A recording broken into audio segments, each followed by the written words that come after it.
Hi everyone, my name is Reem al-Rakhawi. I'm from Gaza, and just like everyone else, I lost a lot of family members, and I've been struggling for a whole year, and it became just the norm for everyone from Gaza here. But I'm here today to share a glimpse of the pain of my people in Gaza, remembering that there is still more than 2 million people enduring the unimaginable pain.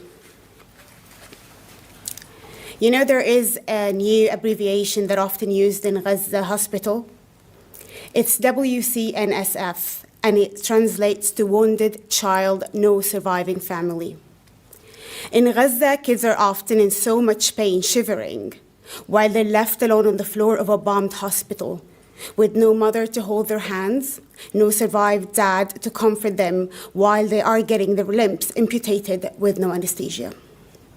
In Gaza, women give birth on the roads with no medical attention. Sometimes they die, sometimes they live, and sometimes their babies die.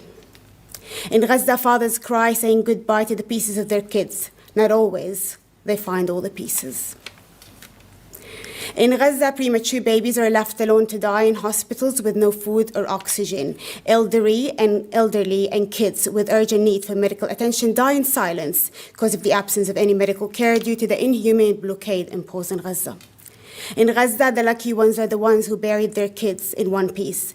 The lucky ones are the ones who lost everything, but still in one piece.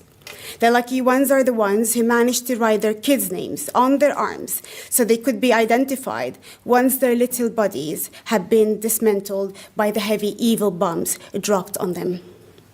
This is the meaning of luck in Gaza now. In Gaza, instead of bedtime story in the comfort of their homes, kids recite Quran every night in their crowded tents, anticipating their death. In Gaza, starving kids eat animals' feed and leaves to survive. In Gaza, kids have to walk for miles, queue for hours to get water for their family. Sometimes they manage to deliver it, and sometimes they get killed on their way back. Does the world understand now the pain our people carry in Gaza? The pain that mountains cannot bear. But has the world seen the unshakable faith my people have? Has the world seen the resilience and the strength? In Gaza, you're targeted, you're starved to death. You've lost your home, your kids, your family, your parents, your job, everything. But you still hold your head up high, raise your hands, and thank the Lord. You know, if you are from Gaza, you would know that we are very well oriented with pain. Pain is just a big part of our life, but oh dear God, this pain is so painful. It's a pain that words cannot describe. It's a pain that only Palestinians would understand. And the pain we Palestinians in exile feel is a different taste of pain. It's agony, anguish, anxiety, bitterness, grief, loneliness, heartache, shock, sadness, torment, and non-stop worry. But above it all, it's the survivor guilt that we feel. It stabs us in the heart every single day. That's how paralyzed we feel. And to add insult to injury, every Palestinian who dared to appear in any Western media outlet was targeted, dehumanized with little empathy towards his loss and pain. He or she would be cornered and asked the one and only question that seemed to matter to the media here. Do you condemn? Today, and after a whole year of pain, agony, loss, grief, suffering, I'm thinking maybe we have earned just about enough empathy to qualify us to be considered humans whose lives matter. And I wonder, do you condemn bombing hospitals and UN schools? Do you condemn targeting journalists and medical crews? Do you condemn killing and detaining kids? Do you condemn starving a whole nation and cutting off all basic needs?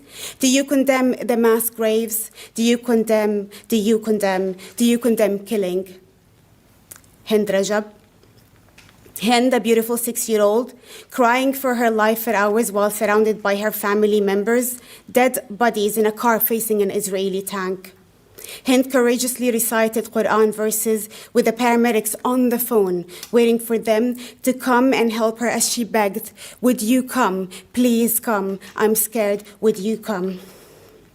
But in Gaza, Paramedics get massacred while doing their job, and kids get slaughtered after being shot at for more than 355 times, according to the forensic. Do you condemn that, or our lives are still deemed unworthy? We carry pain mountains cannot bear, but we will survive because that's what we always do. We survive. I would like to end today with the last words written by our poet, Rifat al-Hariri, before he was killed in Gaza last December. Rifat said, "If I must die, you must live. To tell my story, to sell my things, to buy a piece of cloth and some strings. Make it white with a long tail." So a child somewhere in Gaza, while looking heaven in the eye, awaiting his dad, who left in a blaze and bid no one farewell, not even to his flesh, not even to himself, sees the kite, my kite you made, flying up above, and thinks for a moment an angel is there bringing love, back love. If I must die, let it bring hope, let it be a tale. Today, we make an oath to Rifat and every Palestinian in Gaza to live with love and hope, to continue walking their path to freedom, to live and tell our stories and their stories, to live the way we all love to live. Thank you.